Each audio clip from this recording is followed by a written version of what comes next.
الرحمن الرحیم فشیدہ تیرے خاک میں سجدوں کے نشان، فشیدہ تیرے خاک میں سجدوں کے نشان، خاموش آذانے تیرے بعد سحر میں، پھر تیرے اسینوں کو ضرورت ہی نہ کے، پھر تیرے اسینوں کو ضرورت ہی نہ کے، باقی ابھی رنگ میں خون جگر میں، کیونکہ خس و خاش سے دب جائے مسلمان، کیونکہ خس و خاک سے دب جائے مسلمان، مانا وہ تب تھاب نہیں اس کے شر میں۔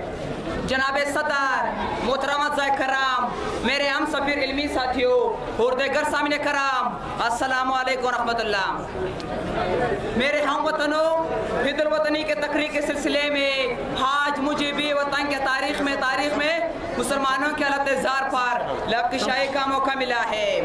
محترم سامعین، برصغیر پاک وینٹ پر برٹش ایسٹ انڈیا کمپنی کے روپ میں جب انگریز نے قدم جمانے شروع کیے تو ان کے دو بڑے مقاصد تھے کہ برصغیر کے وسائل پر قبضہ کر کے یہاں کے رہنے والی قوموں کو غلامی کے جنجیر پہ نہ کر ان پر حکومت کرنا، اور اپنی تعلیم کے ذریعے ایسے لوگ پیدا کر جو مسلمان ہندو ہونے کا باوجود ذہنی طور پر انگریز ہو کہ بڑھتے ہوئے شیطانی سیلاب کو ہر ممکن کوشش کی اور ان کے خلاف آواز حق بلند کی، جبکہ برصغیر کی دوسری قوم ہندو نے مسلمانوں کے خلاف ہر مرحلے پر انگریز کا ساتھ دیا۔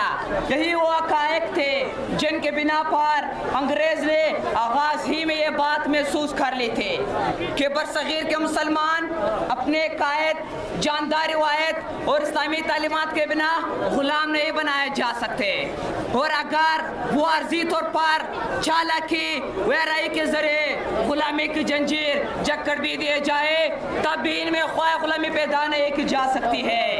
ہندوستانی ہو مگر فکر و نظر سیرت و اخلاق کے لحاظ سے خاص انگریز ہو۔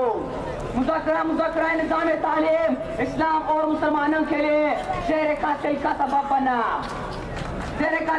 بنا، چونکہ اس خطے میں انگریز قائدین کے سامنے سب سے بڑی رکاوٹ اسلام اور مسلمان ہی تھے، اس لیے ان کا زیادہ تر اتباع مسلمان ہی بنے۔ کیا ہے پاکستان میں دو قومی نظریے کو ایک خاص اہمیت حاصل ہے۔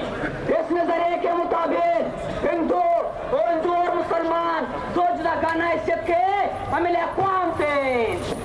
مسلمان ایک قوم کی حیثیت سے ایک جداگانہ تشخص کے مالک ہے۔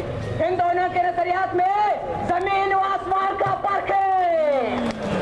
اپنے مذہبی روایت کے حوالے سے بھی یہ دونوں یکجا نہیں ہو سکتے، اس لیے مسلمان ان کا اعلان تھا، ان کا مخصوص فلسفہ مذہب و اخلاق ہے، جس سے عملی طور پر نامز کرنے کے لیے ایک علیحدہ خط زمین ہونا ضروری ہے جو اسلامی ریاست کے لائے۔ تو قومی نظریہ کوئی نئی بات نہ تھی، بلکہ یہ تو عدل قانون میں بن کر موجود رہا۔ محترم سامعین، 1857 کی جنگ آزادی کے بعد مسلمان شعبہ زندگی میں پیچھے رکھے گئے، ان کا استحصال کیا گیا ہے کہ اس کے خاتمے کے لیے اس کے خاتمے کے لیے برصغیر کے سرکردہ مسلم رہنما ہو قائد اعظم محمد علی جناح نے مسلمانوں کی قومی تشخص کو ابھارنے کی انتہا کوششیں کی۔ علامہ اقبال نے اپنے ولولانگیز شاعری سے مسلمانوں کو فکر، حریت، قومی حمایت، اخوت اور مساوات کا پیغام دیا ہے، اور ایک ایسی ریاست کا تصور پیش کیا جو رنگ و نسل و وطن کی بنیاد پر نہیں اور بلکہ ایک خاص نظریے کی بنیاد پر وجود میں آئے۔ کتنے بچوں نے نشیوں کے انیوں پر چڑھ کر قربانیاں دی، لاکھوں مسلمان مہاجر بنے، ہنستے ہوئے نشانہ بننے والے کیا پاکستان تھے، پاکستان کون سے واقف ہے؟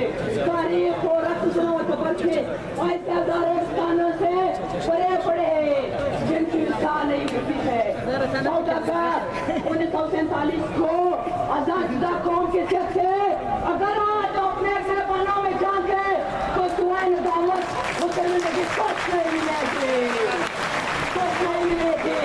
کیا اس بیٹھے، ہرگز نہیں، ہرگز نہیں، ہرگز نہیں۔ کیا اس لیے تقدیر ہے سوائے لیکن کہ بن جائے نیشے میں تو کو یاد رکھا دے۔ والسلام، زندہ باد پاکستان۔